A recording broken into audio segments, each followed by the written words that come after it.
The women's memoir form has become increasingly prevalent in contemporary literary culture. 20 years ago, in 2001, Janet Mason Ellaby wrote that memoirs invite us to respond with a concomitant heartfelt resonance. Memoirists write not just for self-awareness, but to confront the moral dilemmas of a dissonant culture, suggesting that memoir, and in this case memoir written by women, offers opportunity to explore issues in a way that other forms can't. She notes that memoirs are not only an exploration of personal experience, but are also a cultural critique, making the form ideal for writers to explore issues that are viewed as problematic in society. The feminist memoir form has gained significant ground within the past few years, with the hashtag #MeToo movement spotlighting significant issues surrounding everyday misogyny and sexism. Miriam E. David wrote in the reflection of her book Reclaiming Feminism, Challenging Everyday Misogyny that she felt increasingly incensed by the growing and more explicit public misogyny within the more intensive neoliberal world, embodying how feminist memoir serves to confront issues surrounding misogyny and the female body in contemporary society. Within the discussion surrounding the female body and reproductive choice, women's memoir is particularly powerful, as it represents a development in the need for such issues to be discussed openly within literature, serving to remove the taboo culture that's frequently associated with them. Such narratives also serve a purpose when being examined politically, as they commonly offer perspectives that are glaringly honest, presenting the reader with the author's internal reactions to experiences which could provoke potentially negative societal opinions. Women's memoir consequently occupies a critical space within literature, particularly when looking at the memoirs of Irish women who are beginning to narrate issues such as infertility and menstruation that they've previously felt unable to discuss openly. To analyse Irish women's memoir therefore also requires exploration into issues of the female body and its representation in Ireland, looking specifically at representations of the female body as a site of both physical and political conflicts. Emily Pine's Notes to Self and Sinead Gleason's Constellations are two such texts that explore taboos relating to the female body that have been rarely addressed within Irish women's memoir. Pine's text, for example, addresses her struggles with infertility and disordered eating, but also the realisation that she'd been raped. Her experiences of coming to terms with the traumatic event are set against her profession in academia, which she details as being structurally misogynistic. These issues all indicate that memoir can be used as a personal response to trauma, but also as a tool for the wider exploration of problematic topics in society. Pine herself stated in an interview that she wrote the essay she needed to read, going on to outline that women sometimes feel the need to be given permission to treat their emotions and lives as important. It was like being given this massive permission slip, insinuating that in writing Notes to Self, she was able to explore emotions that she felt she didn't have permission to explore previously. Pine's statement also raises some interesting points about the history of memoir as a form, recognising that the genre is too frequently occupied by men, as male life writing is often taken more seriously, as exampled by responses to Karl Ove Knausgaard's extensive 6-volume autobiography. Thomas Larson wrote in his 2007 work that the world of life writing has been dominated by the personal tale of the public figure, a life socially significant, suggesting that prior to developments in the contemporary, the form has typically been dominated by those who are deemed by society as being of social importance, although who is defined as being of social importance is ever-changing. This change in the form from only representing the famous to being representative of the everyday author marks a development in the relatability of the form to the reader. When examining Pine's text as an example of women's memoir, it's vital to consider the climate it was published in. Originally published by Tramp Press in July of 2018 and reprinted by Penguin in 2019, Pine's text was written during a period of political change for Irish women. Her text fundamentally serves to normalise representations of menstruation, rape and infertility through writing about her own experience. Discussing her struggles with infertility, Pine also discloses her experience of miscarriage under the 8th Amendment, writing, "There is no life, but somehow there is growth, and growth means ambiguity. In our situation, it means that it's illegal for the midwives to pronounce the pregnancy over. Ambiguity does not mean that there will be a baby. Instead, it means the total disempowerment of us as parents of this ambiguous pregnancy." This experience can be viewed as an example of personal trauma, something which Memoir is particularly helpful in addressing, with Smith and Watson writing, "Speaking or writing about trauma becomes a process through which the narrator finds words to give voice to what was previously unspeakable."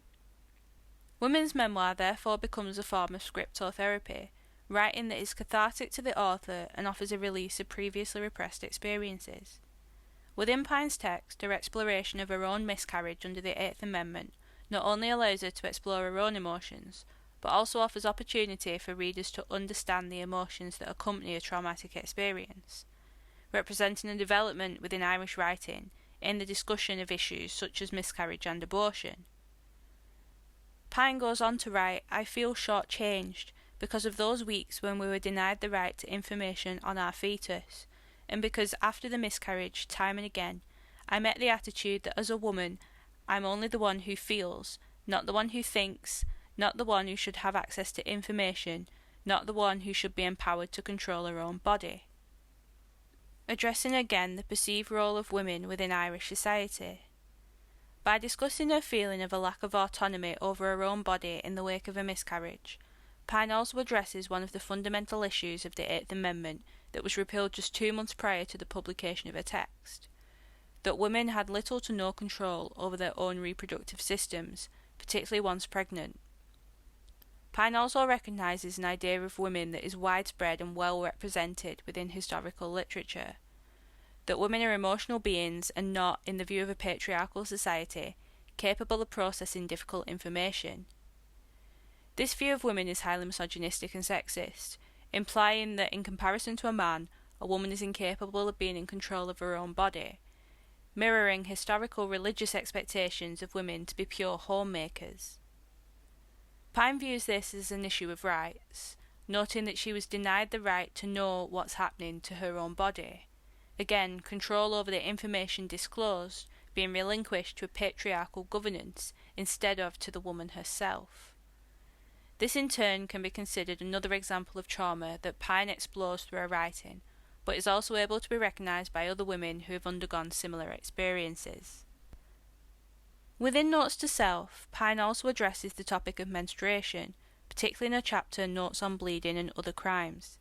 She acknowledges the general relationship that society has with women's bodies by stating women are still over-identified with their bodies. Women have to prove their intellectual ability over and over, suggesting that the worth of a woman is too frequently defined by her body and not by her ability to be an intellectual. In Ireland, Ursula Barry notes that this is predominantly down to the fact that institutions of the church and state overlap, particularly where their policies and ideologies involve women. An ideology that, when considering historical representations of Irish women, is clearly visible. In texts such as Edna O'Brien's The Country Girls, female characters are subject to strict societal expectations that are influenced by both the Protestant and Catholic Church. In particular, the expectations of them to be pure and to remain in the home as wives and mothers. Although this specific ideology has altered slightly since O'Brien was writing in the early 20th century, the religious principles that influence the expectations still underpin much of Irish society today. These expectations that are presented in historical literature are also still enshrined in the Irish Constitution in Article 41, in which it states the state recognises that by her life within the home, woman gives to the state a support without which the common good cannot be achieved, exemplifying that the role of women within Ireland is to maintain the home and the welfare of children for the benefit of all. Towards the close of the book, Pine discusses her youth and the realisation that she'd been raped. Of her experience, she writes, "I sat in that crowded hall, listening to the accounts of serious sexual violence, and suddenly 2 noticeably clear memories surfaced. Overwhelmed, I left the hall and stood crying on the street outside, because I had been raped," presenting very clearly the long-standing effects sexual assault has on a woman, but going on to say, "I had no sense whatsoever that I would be believed or taken seriously by anyone. I still don't." What Pine symbolises is a universal attitude towards rape that's seen not only in Ireland but all over the world, particularly within rape culture in which victim blaming is common. Within this culture, manhood is defined as dominant and sexually aggressive, with womanhood being defined as the opposite. Emily Pine writes, "I asked the man why he'd done it. It was something about me. I cried at the feminist meeting all those years later when I realised that the vibe I gave off was simply being young and vulnerable and female." Within examples of historical Irish literature, being vulnerable and pure was expected of women as it was perceived to make them more attractive. This, therefore, is where the issue lies in identifying and defining taboos within Irish society, as the culture is still underpinned and defined by its staunchly religious past, with many of the expectations placed upon women 100 years ago still being perpetuated, if to a lesser extent, by society today. The identifying of and speaking out about taboos is a thread which runs through Emily Pine's academic work, particularly in her work relating to the Ryan Report, which considers the impact of speaking out versus the impact of remaining silent. Her work, Rereading the Ryan Report, Witnessing via Close and Distant Reading, suggests that having awareness of something and not communicating it in such a way as to cause action or compassion in other people is much the same as remaining silent. She therefore, in speaking out about her experience of rape and infertility, intends to help perpetuate discussions surrounding the topics in society by allowing readers to identify with her work and personal experience. Sinead Gleason's Constellations, also published in 2019, is reminiscent of Pine's notes to self in the way it addresses and presents taboo concepts surrounding the female body. Unlike Pine's writing, Gleason's text begins with the exploration of the relationship between the Catholic Church and the female body, which she notes is a very specific kind of mistreatment, implying that the Church's mistreatment of women was exclusively defined by their gender, and more emphatically by the reproductive system. She discernibly acknowledges the conflict surrounding the Catholic Church and the female reproductive system by stating, "Friends of my mother went to England and brought back suitcases full of condoms to pass around like war rations." The use of the phrase war rations implying that the female reproductive system is the site of conflict, but also that the women are soldiers fighting for reproductive control against the Catholic Church. Interestingly, Gleason goes on to recount, "When my older brother was born in 1970, my mother had to be churched before she could return to Mass. The priest blessed all new mothers, cleansing them of impurity for having a baby. In the eyes of holy men, even giving birth tainted women's bodies," again emphasising the control that both the Catholic Church and the patriarchy held over the female reproductive system. It is, however, important to note that multiple children and large families were encouraged within the Catholic Church. However, the act of having a child made the woman impure, implying that the woman can be cleansed of the impurity of birth, but not of the use of contraception. The memoir form in particular allows this to be addressed by the retelling of personal experiences, as Gleason has recounted. Her writing also addresses the taboo of blood, although she acknowledges that growing up in a Catholic country, it's understood early on that blood is highly symbolic. Whenever the word blood is used in the Bible, it refers to Jesus' self-sacrifice. Interestingly, the taboo of blood and bleeding does not apply to every instance that blood is shed, rather only when bleeding takes the form of menstruation, the taboo therefore only being applicable to women's menstrual blood. The memoir form allows Gleason to address this in a way that is inherently distinctive, choosing to outlay her exploration of what it means to bleed under headings such as A positive and B minus to represent different blood types. In B minus, she writes, "The shedding of blood has historically been seen as a male act of heroism. Female bleeding is more mundane, more frequent, more get on with it, despite its existence being the reason that every single life begins."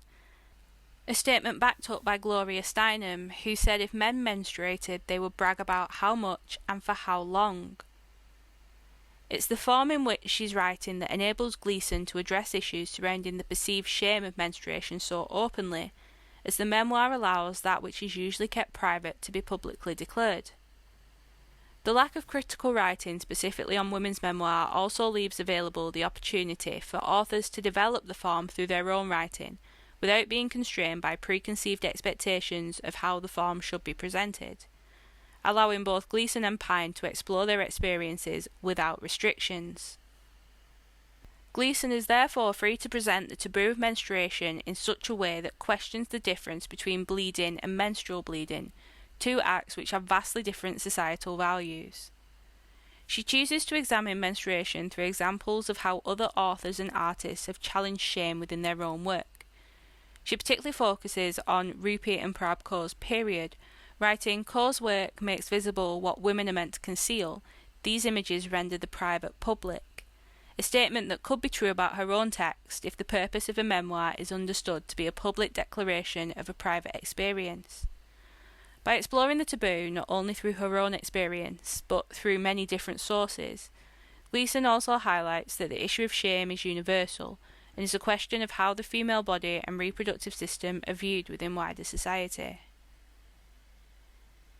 Comparable with Pine, Gleeson also explores the role of women within Northern Irish society, stating, "It's a truth universally acknowledged that a woman in possession of a womb and a decent supply of eggs must be in want of a child. The entire concept is predicated on biology as destiny, as though the acme of being female is to be a mother," imitating the patriarchal opening line of Pride and Prejudice. Now, a statement on being a mother is backed up by an analysis by Mary Kenny in Goodbye to Catholic Ireland, which reads, "Motherhood has always been a sacred icon. There can hardly be anything that concerns a woman's life more directly than how many children she'll have," suggesting that a woman's purpose in the eyes of Catholicism is to primarily be a mother, reminiscent of the veneration of the mother figure that's found in more historical texts and ultimately in the Bible. Sinead Gleeson, however, identifies that the issues surrounding the expectation of women to become mothers can not only be ascribed to Ireland and Catholicism, rather it's an expectation that is placed upon women in all societies, as it's primarily a form of gender bias. Women are fundamentally expected to become mothers because throughout history they've been represented as the homemakers, stemming from the Victorian ideal of the angel of the house, described by Christine Stansel as a patriarchal construction born of men's needs, not women's. The angel of the house was again an example of strict expectations that were placed on women and imposed by a patriarchal society, such as the expectation that women will have children and become mothers, Gleeson defining the expectation as being based upon the idea of biology as destiny. This theory further perpetuates the idea of gender-defining societal expectations, that because a woman is biologically able to have children, in the eyes of a patriarchal society, it's her destiny to do so above all else, therefore placing a woman's biological ability over her own personal desires. The memoir form, particularly the woman's memoir, therefore allows the author to explore issues that have previously not been disclosed due to them being viewed by society as being taboo.